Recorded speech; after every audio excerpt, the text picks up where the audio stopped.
मुंह पे शरीर में बनी हुई है, और बहुत सारे प्रेत मैं देखती हूँ करोड़ों की तादाद में नंगे घूमते रहते हैं। उनके लंबे लंबे बाल होते हैं पूरे शरीर में। यहाँ पर कितने हैं इस समय? कोस कोस तक फैले हुए हैं प्रभु, कोस कोस तक सब चिपके रहते हैं आपके पास। अगर आप अंदर भी चले जाओ तो भी वो आपके अगल बगल ही घूमते रहेंगे। आप यहाँ से कहीं और के लिए जाओगे तो भी वो आपके पीछे पीछे भागेंगे। मैंने देखा है जब प्रभु गाड़ी में बैठते हैं उनके पीछे जितने तो भागते ही मानव रूप में, और कितने राक्षस भागते हैं वो तो मैंने देखा है। मैं भी भागती हूँ उन्हीं के बीच में। सब अपने उद्धार के लिए बैठे हैं प्रभु। एक बात बताओ मसानी जी, जानती हो तो जी हरि, हमें कितने समय तक इस शरीर से दुनिया में रहना पड़ेगा? हरि, आप सत्य की स्थापना करने आए हो, आप सतयुग की स्थापना करने आए हो। तब तक ये तन मौजूद रहेगा जो सोचता है कि हरि परमात्मा खत्म हो जाएंगे, मर जाएंगे। तब मैं भी इसी तरीके से गद्दी में बैठ के चंदा लूटूंगा इनके नाम पे। उस कुत्ते को नहीं पता, उस पापी को नहीं पता कि वो मर के चला जाएगा। हरि परमात्मा जो करने आए उसके बीच में कोई रोड़ा नहीं बन सकता, कोई बीच में नहीं आ सकता है। और कितनों ने तो प्रयास भी किया है, कितने तांत्रिकों ने प्रयास किया है यहाँ पे आके। ये एटा जिले के लोगों ने प्रभु को मारने की कोशिश बहुत बार की है। और सबसे गंदा यहाँ के लोग ही हरि के बारे में सोचते हैं। उनका क्या होगा? बहुत बुरा मरेंगे। संसार तो मर ही रहा है, संसार तो मर ही रहा है, लेकिन तुम्हें ये जो दूसरा संसार मिला है, सत्य का साथ मिला है, इसमें आने के बाद, सबको जानने के बाद जो बदतमीजी कर रहा है वो उनसे भी बुरा झेलेगा। क्योंकि उन्हें तो कुछ नहीं मिल रहा, उन्हें तो अपने कर्मों की वजह से कोई ज्ञान नहीं मिल रहा। और तुमने प्राप्त करने के बाद अगर तुम पाप वाले काम करते हो तो तुमसे बुरा कोई नहीं झेलेगा। एटा जिले के एक एक घर जानता है हरि को। हरि कौन है सब कोई जानने के बाद, पहचानने के बाद कोई झुकना नहीं चाहता है। मसानी जी हरि, संसार में हमारी दुश्मनी किसी से नहीं है और दोस्ती भी नहीं है। हरि, आपकी किसी से दुश्मनी नहीं है, लेकिन आपके पीछे बहुत सारे दुश्मन खड़े हैं। लेकिन उन्हें नहीं पता कि जिस दिन समय आएगा उस दिन उनका बचाव संभव नहीं है। बचेंगे नहीं, कट जाएंगे, मर जाएंगे, खत्म हो जाएंगे। एक समय ऐसा आएगा कि पंडित पकड़ पकड़ के तुम लोगों के शरीर को एक के ऊपर लाद लाद के फूंक देंगे, और जितनी सनातन धर्म की बात करते हो सब कुछ खत्म हो जाएगा। और नहीं भरोसा तो जाओ कोरोना काल देख के आओ, यही हुआ है। और इससे भी बम्पर दुर्गति होगी, ये एटा वालों की भी होगी।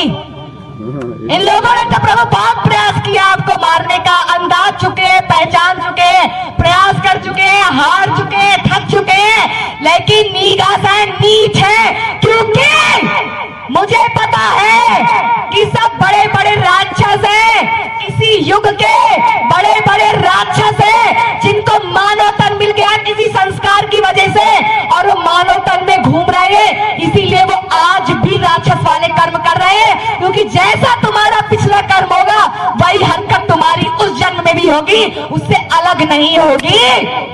अपनी बात बताओ, आपको ये रूप क्यों मिला?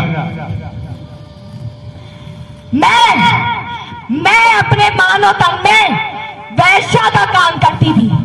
मेरे पास 100 कोठे थे, बहुत गंदे काम करती थी मैं। दारू, शराब, मारना, पीटना, ये सब मेरे पूरे रग रग में घुसा हुआ था, मेरे एक एक खून में घुसा हुआ था। लेकिन जब मेरे मरने का समय आया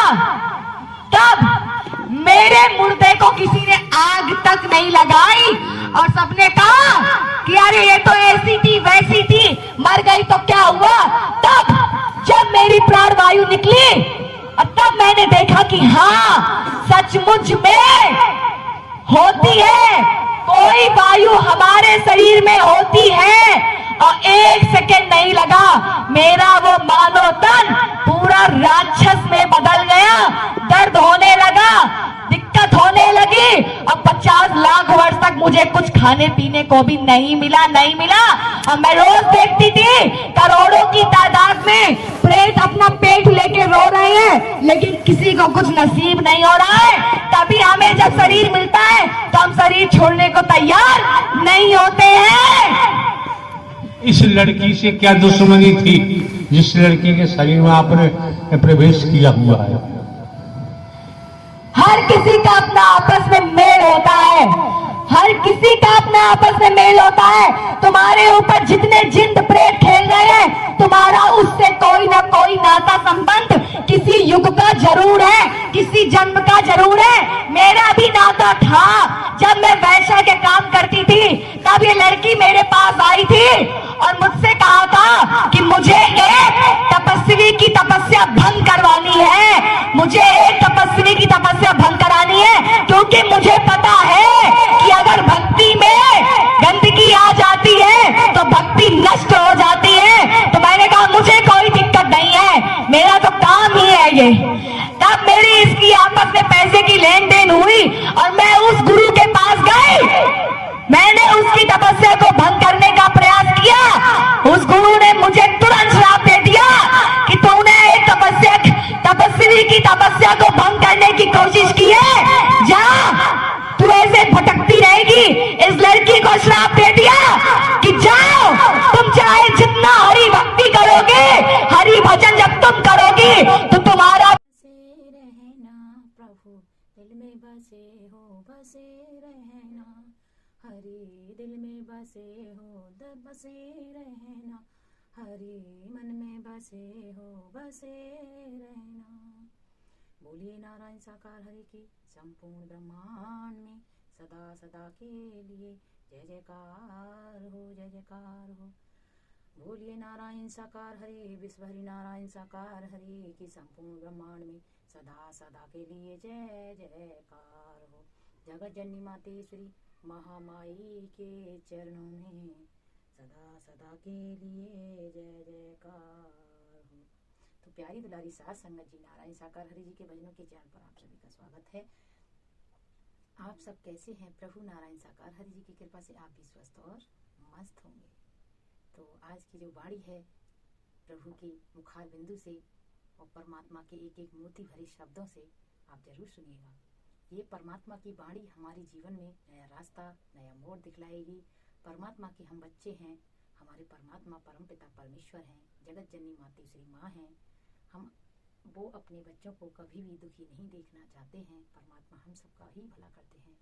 तो आज की जो वाणी है हमने सोशल मीडिया से ली है और वाणी कभी भी पुरानी नहीं होती है। परमात्मा का ध्यान रखकर इस वाणी को जरूर सुने, डेली सुने, क्योंकि ये वाणी हमें परमात्मा से जोड़े रखेगी। हमेशा हमारे परमात्मा का हाथ हमारे सिर पर रहेगा। तो बोलिए प्रेम से नारायण साकार हरि की संपूर्ण ब्रह्मांड में सदा सदा के लिए जय जयकार हो, जय जयकार हो, जय जयकार हो।